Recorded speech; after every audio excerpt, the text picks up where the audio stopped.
অভিযোগ থেকে কৃতজ্ঞতার পথে। এক ছোট গ্রামে থাকত সোহেল। দরিদ্র পরিবারে জন্ম তার। টিনের ছাউনি ঘর, বৃষ্টির রাতে পানি পড়ে, খাবার জোটে কষ্টে। এই ছিল তার জীবন। সোহেলের একটি স্বভাব ছিল, সে সবসময় অভিযোগ করত। সে বলতো, আল্লাহ আমাকে কিছুই দেননি, আমার ভাগ্যই খারাপ, সবাই ভালো আছে, শুধু আমি কষ্টে আছি। একদিন প্রবল বৃষ্টির রাতে ঘরের ছাদ দিয়ে পানি পড়ছিল। ভিজে মেঝেতে বসে সে বিরক্ত হয়ে আকাশের দিকে তাকিয়ে চিৎকার করে বলল, কেন আমার সাথেই এমন হয়? তার মা শান্তভাবে বললেন, বাবা, অভিযোগ করলে কষ্ট বাড়ে, কৃতজ্ঞ হলে শান্তি আসে। কিন্তু সোহেল মায়ের কথা গুরুত্ব দিল না। ঝড়ের রাত। সেই রাতেই দরজায় কড়া নাড়ার শব্দ হল। দরজা খুলে সোহেল দেখল এক বৃদ্ধ লোক ভিজে কাপড়ে কাঁপছেন।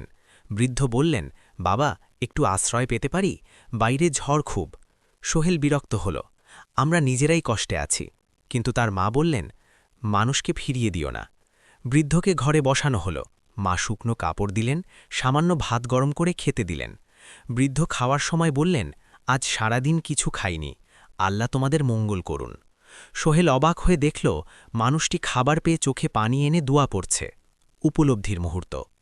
রাতে বৃদ্ধ ঘুমিয়ে পড়ার পর সোহেল ঘরের দিকে তাকাল। হ্যাঁ, ঘর ছোট, ছাদ চুইয়ে পানি পড়ছে, কিন্তু তার মাথার ওপর ছাদ আছে। হ্যাঁ, খাবার কম, কিন্তু আজ তারা একজন ক্ষুধার্ত মানুষকে খাওয়াতে পেরেছে। হ্যাঁ, জীবন কঠিন, কিন্তু সে একা নয়, তার মা আছে। তার বুকের ভেতর কিছু নরম হয়ে গেল। সে ফিসফিস করে বলল, আলহামদুলিল্লাহ, আমার কাছে অনেক কিছু আছে। নতুন সকাল। সকালে ঘুম থেকে উঠে এসে বৃদ্ধকে দেখতে পেল না, কিন্তু দরজার পাশে একটি ছোট কাগজ ছিল। লেখা ছিল, অভিযোগ তোমাকে অন্ধ করে, কৃতজ্ঞতা তোমাকে ধনী বানায়। সেই দিন থেকে সোহেল বদলে গেল।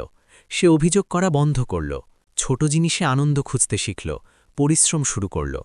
বছর কয়েক পরে সে গ্রামের সফল ব্যবসায়ীদের একজন হল। কেউ তাকে জিজ্ঞেস করলে সে শুধু বলতো, আমার জীবন বদলেছে যেদিন আমি অভিযোগ বন্ধ করে কৃতজ্ঞ হতে শিখেছি। গল্পের শিক্ষা: ১. অভিযোগ করলে দুঃখ বাড়ে। ২. কৃতজ্ঞতা হৃদয়ে শান্তি আনে। ৩. যা আছে তার জন্য কৃতজ্ঞ হলে জীবন বদলে যায়। গল্পটি কেমন লেগেছে কমেন্ট করে জানান।